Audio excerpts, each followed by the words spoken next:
একাধিক পদত নাপায় কাৰণ এটা নিয়ম কৰা আছে যে যোনে চতুৰ্থ শ্ৰেণীত পায় তৃতীয় শ্ৰেণীত পায় তেওঁ চতুৰ্থ শ্ৰেণীত নাপাব যোনে ওপৰৰ স্কেলটোত পায় তেওঁ তলৰ পজিশ্যনটোত নাপাব গতিকে এইবাৰ যাতে তেনেকুৱা ধৰণৰ ডাবল ক্যান্ডিডেট নহয় তাৰ বাবে এইবাৰ বহুতখিনি ব্যৱস্থা গ্ৰহণ কৰা হৈছে এইবাৰ ক্যান্ডিডেট লাভ হয় নহলে 1-1.5 হাজাৰ ল'ৰা ছোৱালীয়ে ডাবল পায় এইবাৰ আমি এটা ঠিক কৰিছো আৰু লাষ্টত কোনোবাই যদি ডাবল পায় আমি আৰু এটা চিন্তা কৰি আছো যে একেটা পোষ্টত দুটা হলে লটাৰী দি এটা কৰি দিম বহি নিৰীক্ষণটো বাহিৰৰ পৰা বহি নিৰীক্ষণটো কম্পিউটাৰেদি কৰিব কিন্তু যেতিয়া বহি নিৰীক্ষণ হ'ব তেতিয়া অসমৰ 6জন বা 7জন শিক্ষাবিদ এক্সটাৰ্নেল ইভালুৱেটৰ হিচাপে তাত উপস্থিত থাকিব যাতে বহিত কোনো এতিয়াতো বহি সিল পেক আছে সিলৰ যোৱাবাৰো আমি কৰিছো ভাৰতৰ অইন ঠাইত নাই ভাৰতৰ অইন ঠাইতো লুকাই লুকাই কৰে আজি এতিয়া মোক ইমান দিনে কংগ্ৰেছে সমালোচনা কৰি আছিল ইণ্টাৰনেট বন্ধ কিয় কৰিছে আজি ঝাৰখণ্ডত কংগ্ৰেছ চৰকাৰে পৰীক্ষা পাতিছে আজি তেওঁলোকে অসমৰ পৰা শিকি ইণ্টাৰনেটটো বন্ধ কৰি দিছে যোৱাকালিলৈকে যি কংগ্ৰেছ দলে সমালোচনা কৰি আছিল ইণ্টাৰনেট কিয় বন্ধ কৰিছে আজি ঝাৰখণ্ডত কংগ্ৰেছ চৰকাৰে অসমৰ পৰা শিকি পৰীক্ষা হৈ থকা সময়ছোৱাত ইণ্টাৰনেট বন্ধ কৰিছে তাৰমানে অসমে আজি দেশক ৰাস্তা দেখুৱাই আছে এই অভিযান চলি থাকিব স্যাৰ আপোনাৰ নিকা কৰা অভিযান চলি থাকিব এপইণ্টমেণ্ট গণ্ডগোল নাই বিশেষকৈ এতিয়া অক্টোবৰৰ পৰা পুলিচৰ নিযুক্তিও হ'ব ইয়াত বেলেগ কথা একো নাই চব ল'ৰা ছোৱালীয়ে ভাল কৰি চাকৰি পালে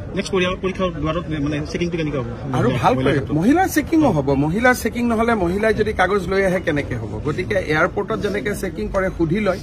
পাৰ্মিশন লৈ পেলাই চেক কৰিব চেক নকৰিলে পৰীক্ষা কেনেকে এইটো যদি মহিলা বুলি মহিলাক চেক নকৰো কালি পৰহি ল'ৰাবিলাকে ক'ব যে ছোৱালীবিলাকে ছোৱালীক চেক নকৰিলে ল'ৰাক কিয় চেক কৰিছে সেইকাৰণে আমি ছোৱালীজনীক সুধি ল'ম যে আপোনাক আমি চেক কৰিম আপোনাৰ আপত্তি আছে নেকি বোলে মোৰ আপত্তি আছে আপত্তি যদি আছে তেতিয়াহ'লে তেওঁক আমি বেলেগ ৰুমত বহি পৰীক্ষা দিব দিম আৰু তাত আমি ইনভিজিলেটৰ বেছি ল'ম কৰাৰ বাবে আমি এখন সুদূৰ প্ৰসাৰী আঁচনি লৈছিলো বৰ্তমান সমগ্ৰ অসমতে 500খন বিদ্যালয় ভৱন নতুনকৈ নিৰ্মাণ কৰাৰ এটা বিশাল আঁচনি চলি আছে সেই আঁচনিৰ অন্তৰ্গত বেজেৰা উচ্চতৰ মাধ্যমিক বিদ্যালয় এই বিদ্যালয়খন নতুন আকাৰত আমি জানুৱাৰী ডিচেম্বৰ মাহত উদ্বোধন কৰিম আৰু দুদিন পিছত লাহে লাহে অসমৰ প্ৰতিখন প্ৰাদেশিকৃত বিদ্যালয় আৰু চৰকাৰী হাইস্কুলৰ অৱস্থা আমি এনেকুৱা ভৱনলৈ ৰূপান্তৰ কৰিম স্যাৰ 500খন বিদ্যালয় ইতিমধ্যে আপুনি বনোৱা হ'ব আৰু হোৱা নহয় ইতিমধ্যে বিভিন্ন পৰ্যায়ত আগবাঢ়ি আছে স্যাৰ কিছু আমাৰ ডন বস্কো সেন্ট মেৰিজতকৈ অসমীয়া স্কুলবিলাক দেখিব ভাল যিটো গতিত আমি কাম কৰি আছো আজি ডন বস্কো সেন্ট মেৰিজ দেখিলে যেনেকুৱা এটা লাগে যে ইয়াতে এটা পঢ়াৰ পৰিৱেশ আছে কিন্তু বিনিয়োগৰ অভাৱৰ বাবে আমাৰ স্কুলবিলাকৰ পৰিৱেশবিলাক বেয়া হৈ গৈছিল কোনোবা MP ফাণ্ডৰ পৰা 1 লাখ MP ফাণ্ডৰ পৰা 5 লাখ এনেকৈ লৈ স্কুলবোৰ বেলেগ বেলেগ ধৰণে বনোৱা হৈছিল এতিয়া আমি প্ৰতিখন স্কুলতে 8ৰ পৰা 10 কোটি টকা দি ভৱনবিলাক নতুনকৈ বনাইছো হাইস্কুল পৰ্যায়ত এই কামটো আমি কৰি আছো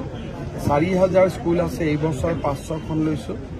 আৰু 500খনৰ বাবে আমি টকা পইচা যোগাৰ কৰাৰ কাৰণে চেষ্টা কৰি আছো যাতে টোটেল 1000খন আমি নিব পাৰো প্ৰাইভেট স্কুলবিলাকৰ লগত আমি ফেৰ মাৰিব পাৰিছো ভৱন বনালো শিক্ষক নিযুক্তি দিলো বাকি ফেৰ মাৰা কামটো শিক্ষক আৰু ছাত্ৰ অভিভাৱকৰ মুখ্যমন্ত্ৰীৰ যিটো দায়িত্ব যে ভৱন দিব লাগে শিক্ষক দিব লাগে সুবিধা দিব লাগে সেইখিনি আমি কৰি দিম বাকি অভিভাৱক ছাত্ৰ শিক্ষক সকলোৱে লগ লাগিলেহে এখন বিদ্যালয় হয় ভাল হৈছে আৰু ভাল হৈ থাকিব কিন্তু মই ভাবো যে আৰু আমি বহুত ভাল কৰিব নিযুক্তি প্ৰক্ৰিয়াত এগৰাকী প্ৰাৰ্থীয়ে একাধিক পদত নাপাবৰ বাবে আয়োগ গঠন কৰা হৈছে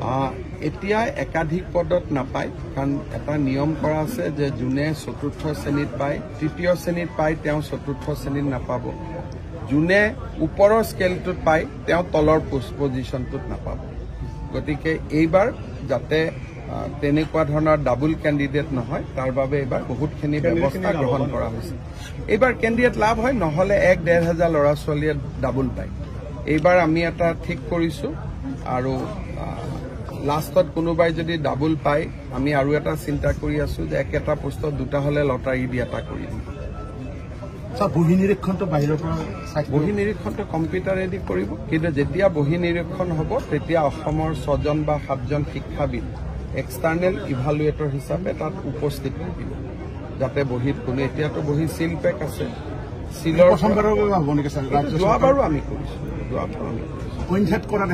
ভাৰতৰ অইন ঠাইত নাই ভাৰতৰ অইন ঠাইততো লুকাই লুকাই কৰে আজি এতিয়া মোক ইমান দিনে কংগ্ৰেছে সমালোচনা কৰি আছিল ইণ্টাৰনেট বন্ধ কিয় কৰিছে